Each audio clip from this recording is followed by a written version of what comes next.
Palavra da Verdade, com Hernandes Dias Lopes. Eu queria trazer para vocês uma palavra mais inspirativa, de encorajamento. Então eu gostaria de partilhar com vocês o texto de 1 Reis, capítulo 17. Eu peço que você abra a sua Bíblia desse texto, e nós vamos ler do verso 1 ao verso 10, e tecer algumas considerações. A minha oração é que Deus nos visite com a sua graça, aqueça o nosso coração e nos encoraje. E esse texto, 1 Reis 17, diz o seguinte: Então Elias, o tesbita, dos moradores de Gileade, disse a Acabe: Tão certo como vive o Senhor, Deus de Israel, perante cuja face estou, nem orvalho nem chuva haverá nesses anos, segundo a minha palavra. Veio-lhe a palavra do Senhor dizendo: Retira-te daqui, vai para a banda do Oriente e esconde-te junto à torrente Querite, fronteira Jordão. Beberás a torrente, e ordenei aos corvos que ali mesmo te sustentem. Foi, pois, e fez segundo a palavra do Senhor. Retirou-se e habitou junto à fonte de Querite, fronteira ao Jordão. Os corvos lhe traziam pela manhã pão e carne, como também pão e carne ao anoitecer, e bebia da torrente. Mas passados dias, a torrente secou, porque não chovia sobre a terra. Então lhe veio a palavra do Senhor, dizendo: Dispõe-te, vá a Sarepta, que pertence a Sidom, e demora-te ali, onde ordenei a uma mulher viúva que te dê comida. Então ele se levantou e se foi a Sarepta. Amém. Meus amados, afirmar que nós estamos vivendo hoje, no Brasil, uma crise aguda, agônica, endêmica e sistêmica, já não produz impacto em mais ninguém. A palavra de ordem do Brasil é crise. E talvez o estado do Rio de Janeiro seja um símbolo dessa crise. Quando vimos para cá, pensávamos nisso. 3 governadores desse estado, ex-governadores presos. Isso é emblemático. Isso retrata a carranca da crise. Nós estamos com a cara coberta de vergonha, rubros de vergonha, pela corrupção tão galopante no nosso país, alcançando políticos do primeiro escalão, empresários da mais alta reputação de grandeza, corrupção que se capilariza para todos os setores da sociedade brasileira. Estamos vivendo uma crise religiosa. Crise religiosa. Uns bandeando para o lado do liberalismo, outros correndo atrás do sincretismo, outros que, embora professem uma fé ortodoxa, muitos estão com a ortodoxia morta, ossificada, áridos como um deserto, secos como um poste. E nós estamos vivendo uma sociedade assolada pela delinquência, pela violência, atormentada por uma perseguição atroz, no sentido de tentar minar a família, desconstruir a família, onde esse ataque não é velado, vem desde o palácio, passando pelo parlamento, pelas cortes, pela grande mídia, pela imprensa, pelo mais poderoso instrumento de comunicação deste país, a Rede Globo de televisão. E nós estamos aí sofrendo os ataques e toda a opressão dessa sociedade que está posta no maligno. Exercer o ministério num tempo desse não é fácil, é um grande desafio. Até porque, infelizmente, essa crise atinge de frente a classe pastoral. Numa pesquisa recente feita no Brasil, detectou-se que as 3 classes mais desacreditadas do Brasil são os políticos, a polícia e os pastores. E nós estamos vivendo esse drama. E eu penso que o texto lido retrata para nós essa crise e aponta para nós uma solução. Porque vocês se lembram que com a morte do rei Salomão, depois de 120 anos de monarquia em Israel, 40 com Saul, 40 com Davi, 40 com Salomão, e ele morre no ano 931, o reino de Israel é dividido. Há uma grande cisão. E das 12 tribos, 10 seguem a liderança cismática de Jeroboão I, formando o que nós chamamos de Reino do Norte de Israel, cuja capital veio a ser Samaria. Esse reino durou 209 anos, de 931 a 722, quando foi levado pela Síria. E nesses 209 anos, nós tivemos 19 reis, em 8 dinastias diferentes governando. O que é interessante é que nenhum desses 19 reis andou com Deus. Todos foram maus, todos foram idólatras, todos foram ímpios, todos foram perversos. Porém, o rei que governa agora na época de Elias, recebe o apelido, o epíteto, o adjetivo de o pior rei de Israel. Se não bastasse isso, Acabe se casa com a pior mulher do mundo, Jezabel. A mulher é assassina, é feiticeira e é mandona. O rei é apenas um boneco na sua mão. Foi essa mulher que impôs a força da baioneta, o culto a Baal em Israel, e persegue e mata os profetas de Deus. A apostasia é galopante, a idolatria é imposta à força, e a nação sofre as consequências desses desmandos. Pois bem, é nesse tempo de crise política, religiosa, econômica, moral e espiritual sem precedentes na nação, que Deus levanta não um partido político, não uma denominação religiosa. Deus levanta um homem. Deus levanta Elias. E esse homem, não numa carreira solo, como ele mesmo pensou, porque havia 7.000 anônimos que não tinham se dobrado a Baal. É que Deus vai fazer uma verdadeira revolução naquela nação.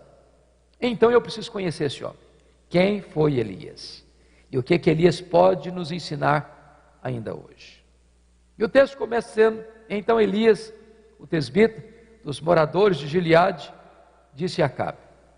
Quando diz Elias, o tesbita, não está falando da família dele, do sobrenome dele. Está falando da procedência geográfica dele. Ele vem de Tisbé,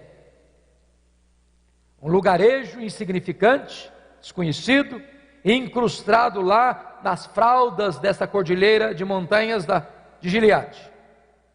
Quando você vai para o mapa procurar Tisbé, você não acha Tisbé no mapa. Elias vem de uma família desconhecida, de uma cidade desconhecida. Ele é um homem desconhecido. Não vem de uma família rica, não vem de uma classe sacerdotal, não vem de uma escola de profetas. Ele é um homem desconhecido, de uma família desconhecida, de um lugar desconhecido, mas um homem levantado por Deus. Isso me ensina um princípio. Deus não precisa de estrelas para fazer a sua obra. Deus não precisa de figurões para fazer a sua obra. Deus pode usar gente como Elias, como você e como eu. Talvez, irmãos, um dos grandes problemas da igreja evangélica brasileira é que tem estrelas demais, figurões demais, gente que se julga importante demais. E eu tenho aprendido uma coisa: as estrelas só brilham quando o sol não está brilhando. Porque quando Jesus, o sol da justiça, está brilhando, não tem espaço para homens brilharem.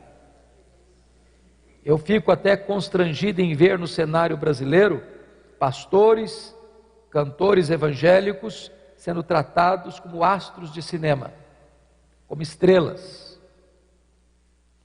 Temos assistido no Brasil o pecado da tietagem evangélica. Isso é grave. E quando a igreja contribui para esse pensamento, para essa prática, a igreja está em pecado. Porque Deus não divide a sua glória com ninguém. Toda a glória dada ao homem é glória vazia, é vanglória, é idolatria, é abominação para Deus. E sabe, irmãos, a igreja, infelizmente, tem tendência para isso. Como aconteceu na igreja de Corinto, uma igreja formada e construída ao redor de ícones humanos, partidos dentro da igreja. Eu sou de Paulo, eu sou de Apolo, eu sou de Cefas, eu sou de Cristo.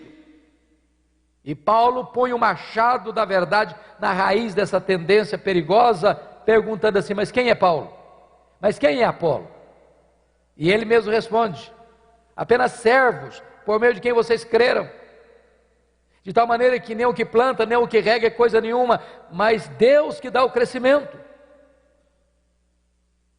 E Paulo dá o tiro de misericórdia no capítulo 4, versículo 1 e 2, quando ele diz que o que importa é que os homens os considerem como ministros, como dispenseiros, e o que se requer deles é que sejam encontrados fiéis.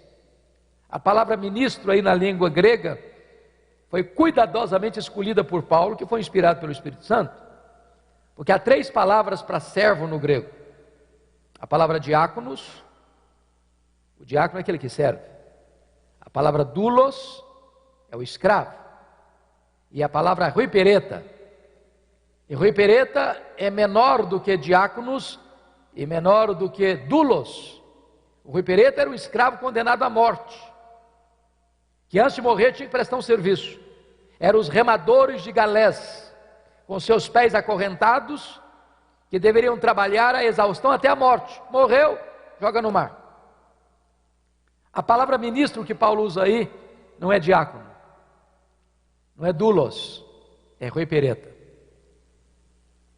O que Paulo está fazendo é esvaziando a bola. O que Paulo está fazendo é tirando todo o oxigênio da soberba.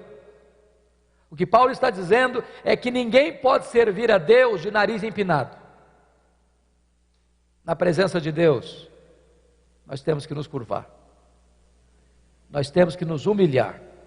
Não combina a obra de Deus com vaidade, não combina.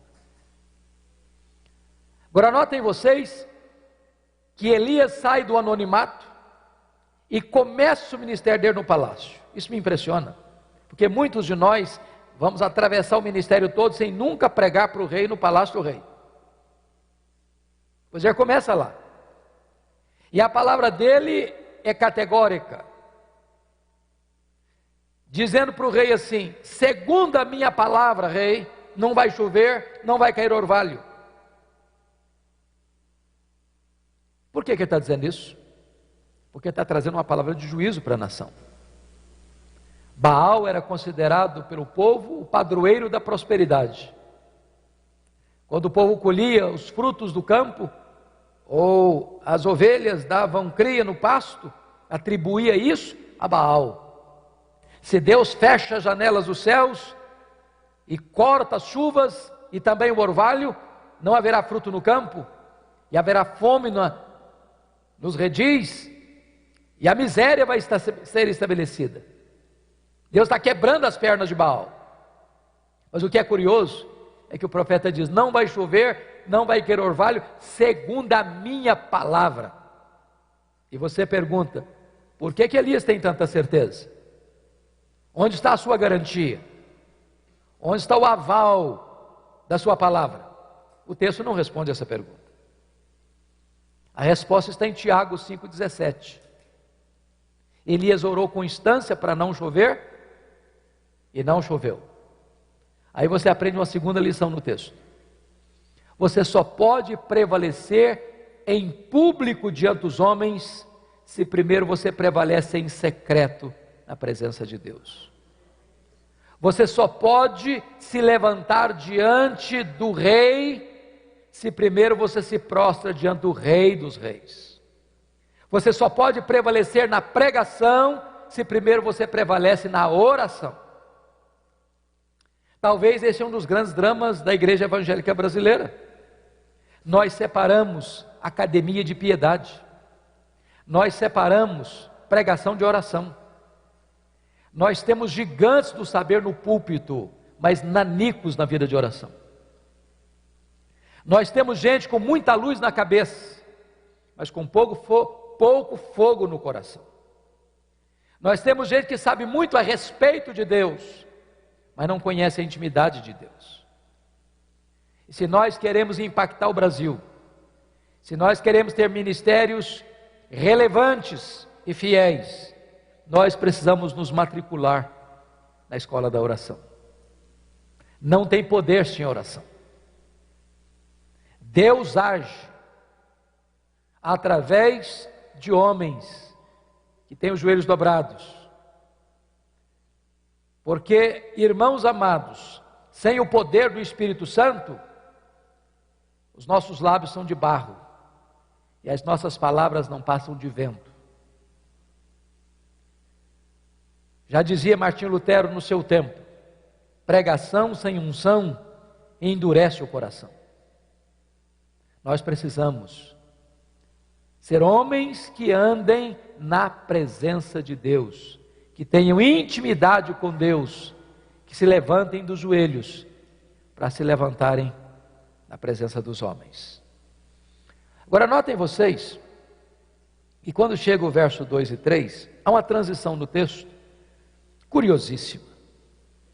Quando Deus diz para Elias: agora você vai, retira, se esconde junto à torrente Querite, fronteira ao Jordão, e eu vou ordenar os corvos que levem para você comida, e você vai beber da fonte. E aí você fica perguntando: Deus, eu não estou entendendo, o Senhor me tira do anonimato, o Senhor me leva para o palácio, para pregar para o rei, estou começando meu ministério assim, no auge, e agora o Senhor me manda me retirar, me esconder, ir para um deserto? Não estou entendendo. Porque você e eu, pastor, líder, nós não gostamos de nos esconder, nós gostamos de aparecer. Nós não gostamos da solidão, nós gostamos da multidão. Mas aqui tem um princípio, irmãos.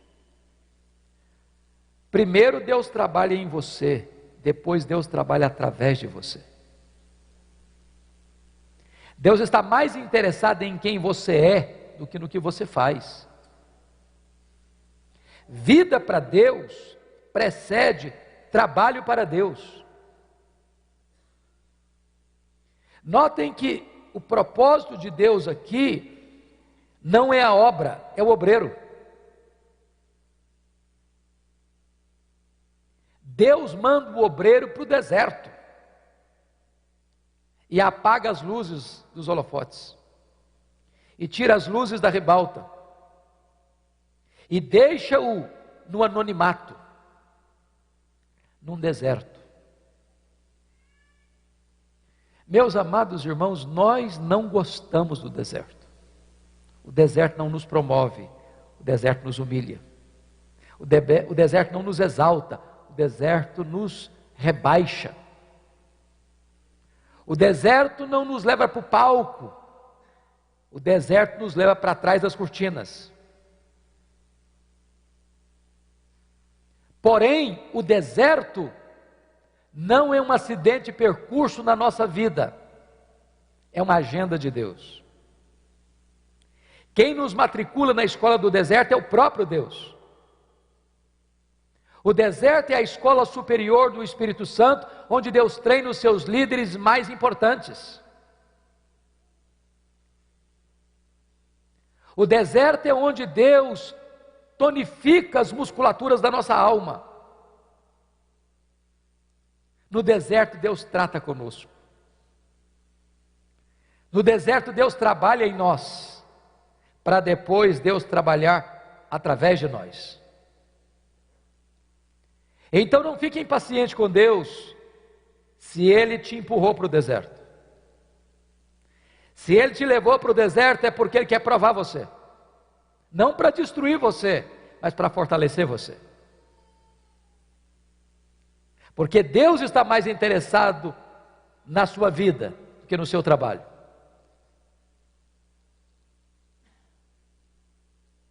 Seu ministério não será maior do que a sua vida.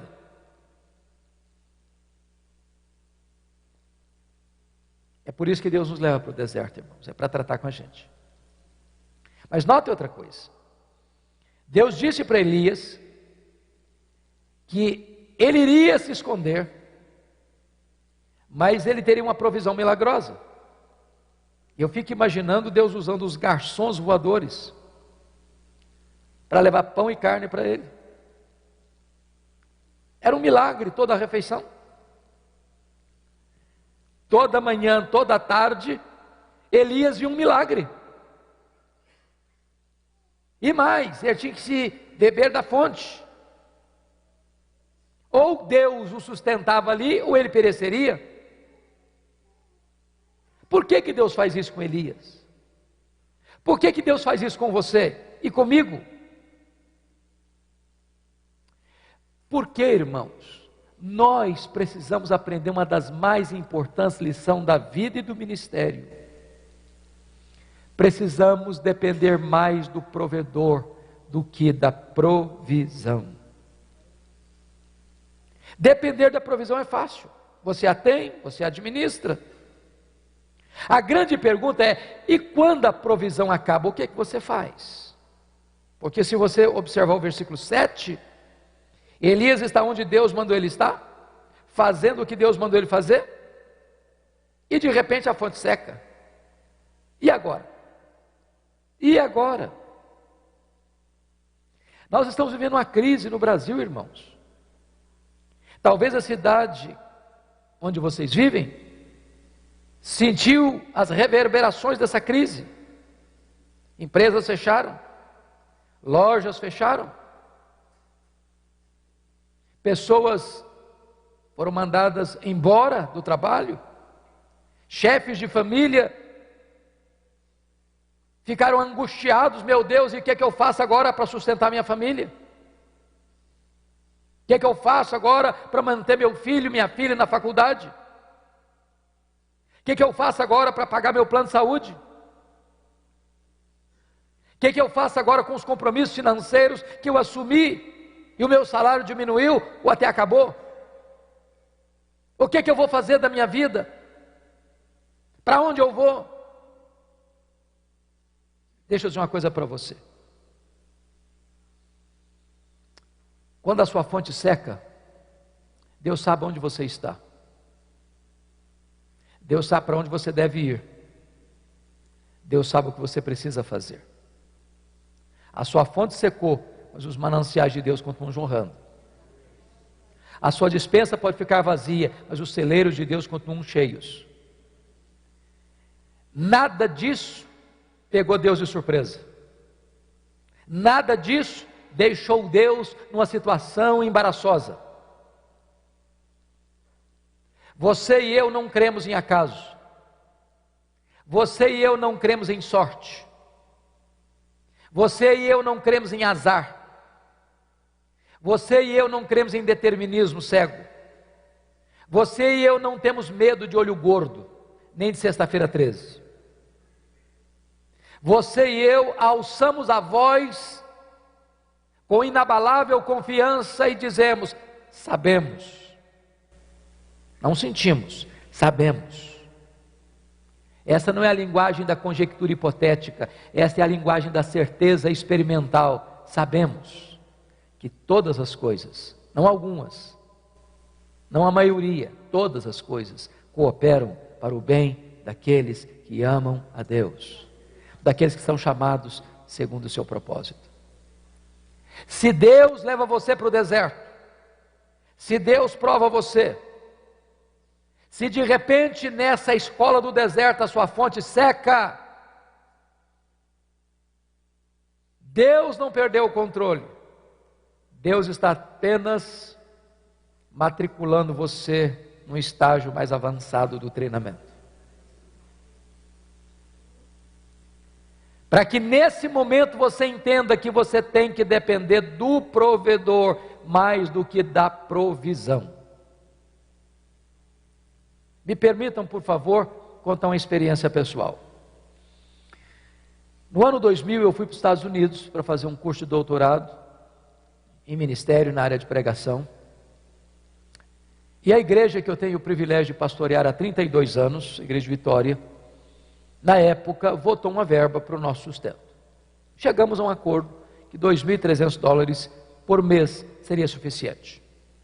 Agora é claro que eu tinha valores a deduzir desse montante. Primeiro, porque todo pastor é dizimista, pelo menos pressupõe que seja. Bom, se eu recebia 2.300, 230 já ficava na tesouraria, recebia líquido 2,70. Tem uma pessoa muito querida nossa que trabalha conosco, mora conosco já há 28 anos. E eu achei que não seria honesto desampará-la nesse período da nossa ausência. Continuei pagando o salário dela. O apartamento que nós morávamos foi para lá uma missionária, com o compromisso de pagar o condomínio. Só que ela mudou-se da cidade, 5 meses depois, eu tive que pagar o condomínio. O certo é que desse montante eu recebia líquido 1.300, 1.200, em torno disso. E eu vou para Jackson, Mississippi, com expectativa de meia bolsa no seminário, não recebi bolsa de 1 centavo. Quando eu chego lá, não tem transporte público, tive que comprar um carro velho. Não tinha escola pública para matricular as crianças, tive que pagar uma escola para eles. E eu e minha esposa levantávamos 4 horas da manhã para limpar a escola, para ganhar um desconto de $200 na mensalidade.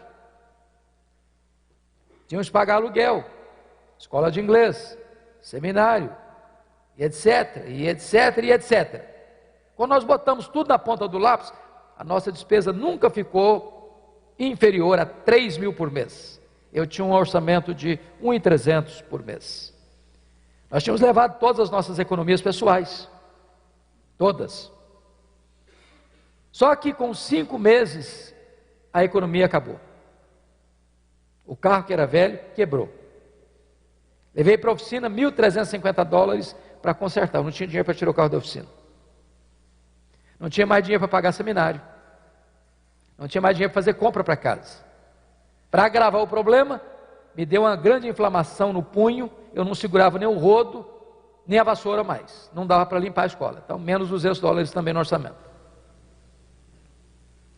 E eu vi algumas situações semelhantes. Quando o aluno não podia pagar o seminário, o diretor ou alguém responsável fazia uma visita de cortesia e dizia o seguinte: já que você não pode pagar, o irmão está liberado para voltar para o seu país. Eu não queria ser mais pesado à igreja. E eu chamei minha família e disse: nós temos 2 opções. Ou voltamos frustrados, ou vamos pedir para Deus um milagre. Nós sempre pregamos que Deus é o Jeová Jireh. Nós sempre pregamos que Deus é o Deus da provisão. Então chegou a hora. E naquele momento nós nos ajoelhamos na sala e falamos para Deus: Deus, nós viemos para cá, nós temos um plano, um propósito, mas nós não temos recursos. Então, nós queremos declarar aqui que nós cremos que se tu quiseres, tu podes nos abençoar, abrir uma porta, abrir uma janela, levantar gente aqui para nos socorrer. Quando nós terminamos a oração, o telefone tocou. E eu corri para o telefone. Era um convite para pregar na Pensilvânia, a 2.000 quilômetros de onde eu morava. Eu fui para aquela conferência sem o dinheiro do lanche no bolso. Quando eu terminei a conferência, quem dirigia o trabalho disse algo como que um óbvio ululante. Disse assim: meus irmãos, o pastor Hernandes é estudante aqui na América, e todo estudante é duro. Não sei nem se é profeta para falar um negócio desse. Se alguém quiser ajudá-lo, fique à vontade. Eu saí daquela conferência com $5.500 de oferta. Um pastor me procurou depois do culto e disse: eu vou lhe mandar $300 por mês, até você terminar o seu curso. Eu voltei para casa chorando. Tirei o carro da oficina, paguei as mensalidades, fiz compra para casa, ainda sobrou dinheiro. Na semana seguinte, um outro telefonema, um convite para pregar em New Hampshire, a 2.500 quilômetros. Eu fui para lá. Quando eu estou pregando meu último sermão, vem um presbítero atrás de mim, e eu estou vindo dessa igreja, preguei nessa igreja domingo passado agora,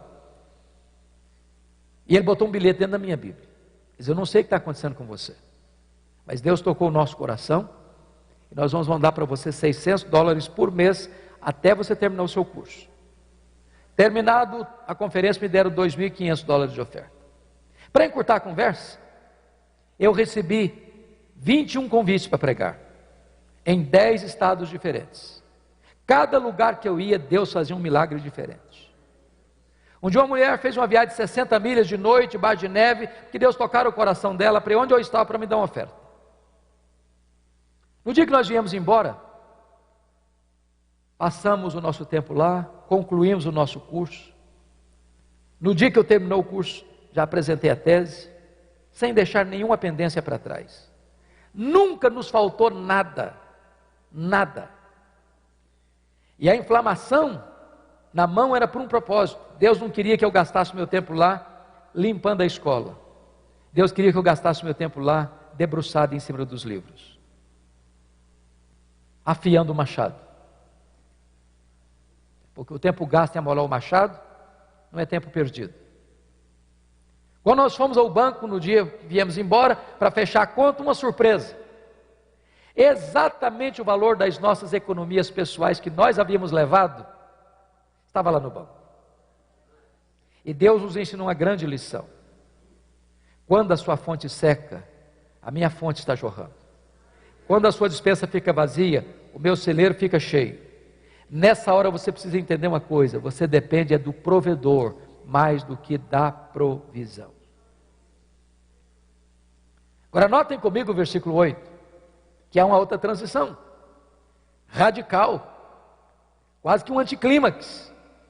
Quando Deus chega para Elias e diz: agora você vai sair daí, desse esconderijo, vai para Sarepta, lá em Sidom, fora de Israel, 150 quilômetros ao norte. Você vai para lá porque lá eu ordenei uma mulher viúva que te dê comida. Eu estou te entendendo. Como é que é esse negócio?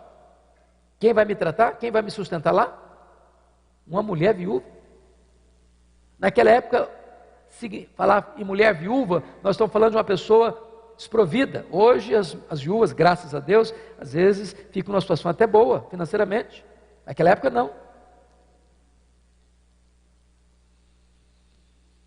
Agora preste bem atenção. O que Deus está falando com ele? Literalmente o que Deus está falando com Elias é o seguinte: meu filho, você acabou o estágio do deserto. Agora você aperta os cintos, porque eu vou matricular você no estágio mais avançado. Agora eu vou jogar você na fornalha. Sarepta significa fornalha, fogo, cadinho. Deus está apertando as tarraxas. Deus está aumentando a pressão. Deus está jogando este homem na fornalha, e a fornalha de Deus não tosta um fio de cabelo seu, mas queima todas as amarras que prendem você. O fogo de Deus não destrói, o fogo de Deus depura, limpa, aquece, ilumina e alastra.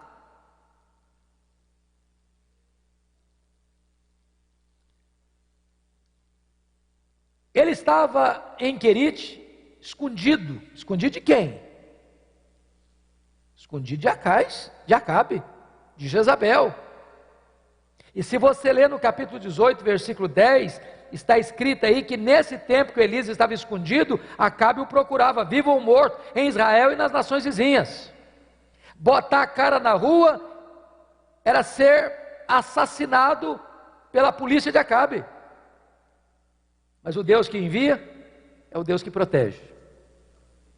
Agora pense comigo que Deus tem senso de humor. Isso ele tem. Porque o que Deus diz para Elias não faz sentido, irmãos. Se Deus dissesse assim: Elias, chega de ficar escondido, meu filho, vamos trabalhar um pouco agora? Vamos fazer o seguinte, eu vou levar você lá para Sarepta, para você sustentar uma mulher viúva. Tem uma mulher em crise lá, passando uma perrengue danado, a mulher está quase morrendo de fome, mas então você vai para lá agora, porque agora você vai sustentar essa mulher. E eu poderia dizer: bom Deus, então eu tenho um ministério, vou cuidar de uma mulher viúva, pronto, tá bom, algo útil. Só que o que Deus fala para ele é o contrário. Ele sai de Querite para não morrer de sede e quase morre de fome em Sarepta, porque a mulher que vai sustentar está morrendo de fome. Você entende isso? Deus humilha os seus servos. Você vai ter que depender da mulher viúva para sustentar você. Eu aprendi uma coisa: nunca rejeite uma oferta. Às vezes eu vou pregar em alguns lugares em que alguém vai me dar uma oferta, eu digo: meu Senhor, mas não sou eu que estou precisando da oferta, é a pessoa que está me dando a oferta que precisa. Mas eu nunca recusei, eu recebo, agradeço, e muitas vezes já fiz isso. Agora eu quero fazer uma coisa: eu gostaria de abençoar sua esposa, ou seu filho, ou a sua congregação com esta oferta. Porque não receber é um ato de orgulho. Ninguém é tão rico que não possa receber, e ninguém é tão pobre que não possa dar.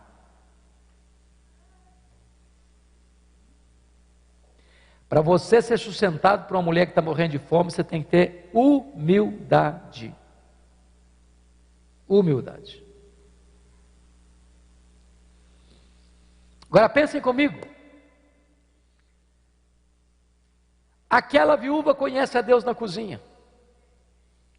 Cozinha é um bom lugar de conhecer a Deus, não? E eu fico pensando que Deus não multiplicou para ela um saco de farinha, nem um tonel de azeite. Eu acho que o milagre ali aconteceu toda vez que ela ia para fazer a refeição do dia. Ele olhava na panela, mesmo dia de farinha, olhava na botija, mesmo dia de azeite, hoje, amanhã, semana que vem, mês que vem. Já pensou esse milagre diário da multiplicação? Hoje é um dia emblemático, irmãos.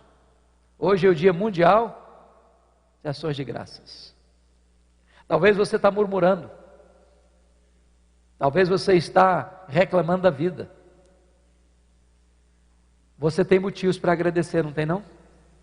Você está aqui hoje, você tem pernas para andar, você tem ouvidos para ouvir, você tem olhos para ver, você tem nariz para cheirar, você tem mãos para palpar, você tem pés para andar. Deus lhe deu paladar para distinguir os sabores diferentes. Deus lhe deu um corpo que é uma máquina milagrosa, que processa o que você come, transforma isso em vida para você. Você tem uma casa para voltar depois de um dia de trabalho. Você tem uma cama para dormir. Você tem roupa para vestir. Você tem pão sobre a sua mesa. Você tem alguém que ama você e abraça você e recebe você e celebra quando você volta para casa. Você tem amigos, você tem a igreja, você tem Jesus, você tem a vida eterna, você é filho do Rei dos Reis, seu nome está escrito no livro da vida, você é santuário do Espírito Santo, você tem motivos, porque você já é mais do que abençoado, você é super abençoado com toda a sorte de bênção em Cristo Jesus. Deus ainda hoje multiplica a farinha na nossa panela e o azeite na nossa botija.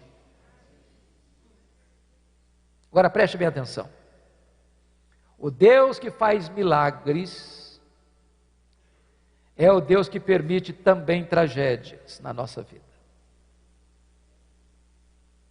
Porque o filho único dessa viúva adoece e morre. Vocês lidaram há alguns anos com uma grande tragédia nessa cidade. E eu quero crer que alguns de vocês tiveram que sepultar parentes, amigos, membros da igreja. E talvez alguém pergunte: onde está Deus?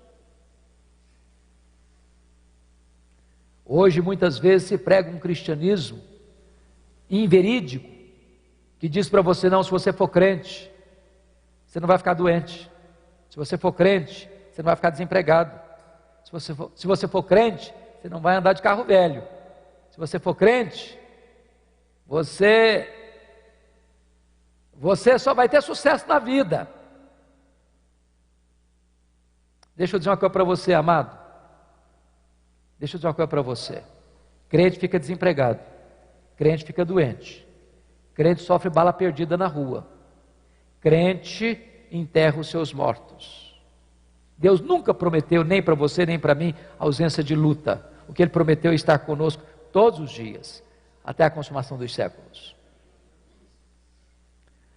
Agora notem uma coisa, vocês que são pastores e líderes. E isso me impressiona muito. Porque a Bíblia diz que a viúva botou a culpa da morte do filho único dela em Elias. Coitado do Elias. Diz alguém que pastor tem costas largas e couro de jacaré. Casal briga meia-noite lá dentro da casa, o culpado é o pastor. Adolescente rebelde saiu de casa, o pastor que é culpado. Sabe o que me impressiona com Elias? É que ele não se defendeu. Nós somos gigantes em nos defendermos. Mas por que Elias não se defendeu? Porque ele entendeu um princípio bíblico: não se esmaga a cana quebrada, nem se apaga a torcida que fumega. Tripudiar sobre quem está machucado não faz sentido. Tem hora que o silêncio é mais eloquente do que o mais eloquente dos discursos. A única palavra que Elias disse para aquela mulher foi esta: me dê seu filho morto aqui, transfira para mim a sua dor. Ele pega esse menino, leva para o quarto, tranca a porta, e ele que ficar em silêncio, na sua autodefesa, abre a boca e fala muito, clamando aos céus por um milagre. Se eu e você hoje, em pleno século 21, ousássemos pedir para Deus algo inédito, porque não havia ressurreição até então, talvez nos internariam no manicômio, talvez nos chamariam de heterodoxos. Mas Elias tem coragem de pedir para Deus algo inédito, e Deus realiza o inédito e ressuscita o menino.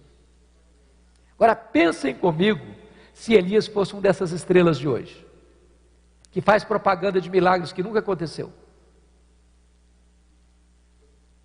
o que ele faria? Eu acho que se Elias fosse um dos estrelas de hoje, eu faria algumas coisas. Primeiro, eu convocaria uma coletiva da imprensa, para dizer quão grande homem ele era. Eu acho que se ele fosse hoje, eu botaria alguns outdoors da cidade com a fotografia dele. Aqui está um grande profeta. Se Elias vivesse hoje, talvez eu faria, se fosse um dos estrelas de hoje, eu diria o seguinte: ele faria um discurso de autoelogio. Ele bateria palmas para ele mesmo. Talvez ele até cantasse um solo do hino "Quão grande és tu" diante do espelho. Não tem nada disso. Mulher, o teu filho vive. Sabe o que significa isso, irmãos? Se Deus, pela sua graça, está usando a sua vida e o seu ministério, bote a boca no pó. Porque tudo vem de Deus, tudo é por meio de Deus e tudo é para Deus. Não cabe a você querer a glória para você mesmo. Porque se Deus está usando você, não é por causa de você, é por causa dele. Agora, eu quero terminar aqui. Quando você honra Deus, Deus honra você. Porque o último versículo deste capítulo 17 diz que esta viúva diz para Elias assim: agora eu sei que tu és um homem de Deus, e que a palavra do Senhor na tua boca é verdade. Irmãos, tem duas coisas que eu chamo a atenção aqui que me impactam. Primeiro, como é que nós estamos sendo chamados e conhecidos na nossa cidade? Homens ricos, homens cultos, homens influentes, homens políticos, homens manipuladores nos bastidores, ou homens de Deus? O que é que as pessoas sabem a nosso respeito? Como elas nos tratam? Quem somos nós? Homens de Deus. Mas a segunda coisa me deixa com os joelhos bambos até hoje. Agora eu sei que a palavra do Senhor na tua boca é verdade. Meus irmãos, isso implica que pode ser então que a palavra de Deus não seja verdade na minha boca. Está escrito em Jeremias 15:19 assim: se tu te arrependeres, eu te farei voltar, estarás na minha presença. Se apartares o precioso do vil, serás a minha boca. Em outras palavras, nem todas as pessoas que proferem a palavra de Deus são boca de Deus. Uma coisa é proferir a palavra de Deus, outra coisa bem diferente é ser boca de Deus. Vocês já notaram isso? Chega um pregador e prega uma mensagem, acontece nada. Chega outro e prega a mesma mensagem, os corações se derretem. Por quê? É porque um é boca de Deus, o outro não é. Eu acho que mais do que eu, todos vocês aqui conheceram, na palavra do pastor Jeremias Pereira, o mestre Antônio Elias. Quem de nós não foi abençoado, encorajado, desafiado pela vida, pela pregação de Antônio Elias? E ele estava num congresso. Quando ele terminou de pregar, abriu o plenário para perguntas, e levanta um irmão e faz uma pergunta teológica para ele.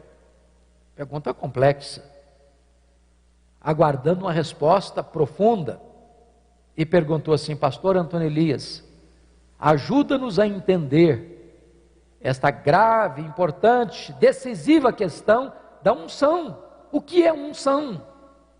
E ele respondeu: é muito simples. Unção significa que uns são, outros não são. É só isso.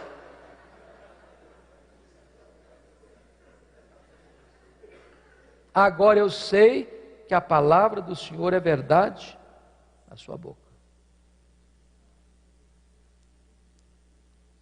Sabe o que me impressiona hoje? É que nós vivemos na geração mais empolgante da história da humanidade. Oh, irmãos, é empolgante mais. Quando eu fui para o seminário, nos idos de 1978, eu achava que eu estava assim, levei uma maquininha Letera 32, espetáculo, verdinha, um bom datilógrafo, apresentava meus trabalhos lindos. Os coitadinhos dos colegas que não tinham datilografia penavam, cheio de corretivo, trabalho todo cheio de emenda aqui, emenda ali. Eu acho, estou na bênção. Quando eu ouvi falar em internet, eu pensei, esse negócio é o 666, só pode. Quando eu vi o primeiro telefone celular, parecia um tijolo, dava quase dor na coluna no cara. Hoje você acessa o mundo no seu telefone. Hoje você tem acesso à literatura que você quiser no seu computador. Que coisa fantástica! Hoje você tem na língua portuguesa os melhores sermões pregados na história da igreja. Sermões de João Crisóstomo, sermões de Aurélio Agostinho, sermões de Martinho Lutero, sermões de João Calvino, sermões de Jonathan Edwards, sermões de Charles Haddon Spurgeon, sermões de Mark Lloyd Jones. Sermões que Deus usou para impactar milhares de pessoas.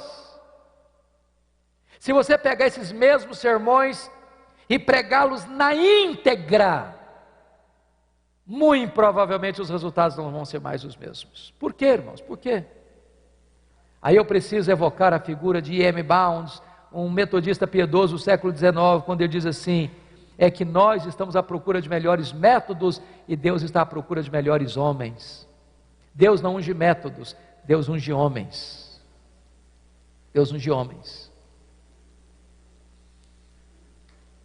Eu não sei se vocês sabem, mas todo seminarista do 4º ano, está terminando o curso, ele tem uma leve sensação que ele é um forte concorrente com Charles Haddon Spurgeon. Aí um seminarista do 4º ano, já tinha uma igreja que ele cuidava, ele era o cara. Leu o sermão, importante sermão, Pecadores nas mãos de um Deus irado. Sermão pesado, de Jonathan Edwards, a mente mais brilhante da América. Aquele homem orou e jejuou alguns dias, a igreja lotada, e ele pega o esboço e lê o esboço, segurando o esboço numa mão, a lamparina na outra mão. Na medida que ele pregava, os corações iam se derretendo. As pessoas angustiadas começavam a chorar. Alguns gritavam, outros gemiam, outros agarravam nas pilastras do templo. A sensação de que o inferno estava debaixo de seus pés. Quando ele terminou de pregar, seu auditório estava prostrado, caído, em lágrimas. Mais de 500 pessoas convertidas naquela noite. Pois esse seminarista pegou esse sermão, Pecadores nas mãos de um Deus irado, e decorou o sermão, palavra por palavra, sentença por sentença, e chegou na igreja e pregou com toda a vibração, com todo entusiasmo, e a igreja caiu também, irmãos, mas no sono, no sono. O sermão era o mesmo, mas quem pregava o sermão era outra pessoa. Agora eu sei que a palavra do Senhor na tua boca é verdade. A minha oração é que Deus traga um grande reavivamento nos púlpitos das nossas igrejas. Perguntaram para Dwight Lima Moody, qual é o maior problema da igreja? Moody respondeu: o maior problema da igreja são os obreiros. Eu tenho que admitir isso, irmãos. Eu sou o maior problema da igreja. Por isso perguntaram para Moody: Moody, como é que começa um avivamento? Moody respondeu: acenda uma fogueira no púlpito. Se o pastor, se o presbítero, se o professor de escola dominical, se o líder da igreja for um graveto seco a pegar fogo, até lenha verde vai começar a arder. Que Deus nos ajude. Que Deus inflame o nosso coração. Que Deus restitua para você a alegria do ministério. Que Deus devolva para você o prazer de ser pastor. Eu ando preocupado com isso, irmãos, porque hoje eu vejo muito pastor cujo sonho da vida é ser vereador da cidade, é ser deputado. E eu não tenho nenhum problema com política, eu amo política.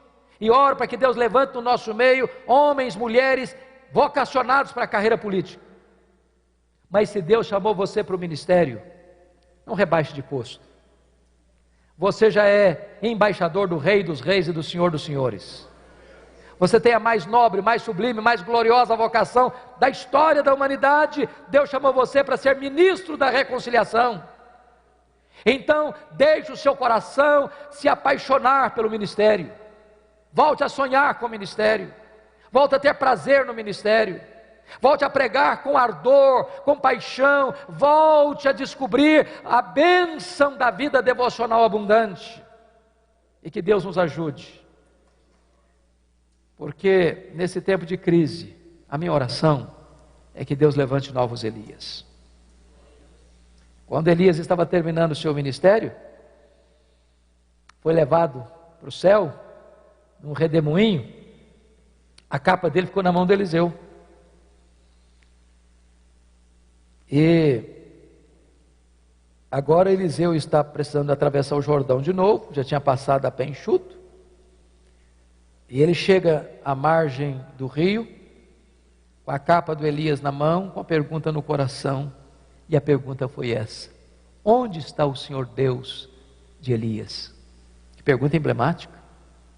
Essa pergunta significa assim: será que Deus só fez milagres ontem? Ou será que Deus faz milagres ainda hoje? Será que Deus só agiu no passado? Ou será que Deus ainda age no presente? Você não tem problema de crer que Deus fez milagres ontem. A Bíblia está cheia deles. Você não tem dificuldade para crer que Deus fará milagres amanhã. A Bíblia está cheia de promessas. Mas o seu, o meu, o nosso problema é: será que Deus faz hoje? Será que Deus faz agora? Será que Deus faz na minha vida? Porque às vezes a nossa teologia é a teologia da Marta. Quando Jesus chegou em Betânia, Marta disse: se tu estiveras aqui, meu irmão não teria morrido. Conjugou o verbo no passado. Aí Jesus: não, Marta, o teu irmão há de ressurgir. Ela diz: eu sei, eu sou crente, eu leio a Bíblia, eu conheço as promessas, ele vai ressuscitar no último dia. Aí Jesus: não, Marta, não, Marta, eu não fui, eu não serei, eu sou a ressurreição e a vida. Eu faço milagres hoje, Marta, eu realizo grandes coisas hoje. Por isso, irmãos, eu encerro aqui. A pergunta que eu faço hoje não é mais: onde está o Senhor Deus de Elias? A pergunta que eu faço para o seu coração é: onde estão os Elias de Deus? Eles estão aqui nessa noite. O Brasil está em crise, como Israel estava em crise, e a nossa oração é que Deus levante novos Elias na nossa geração. Que Deus nos abençoe.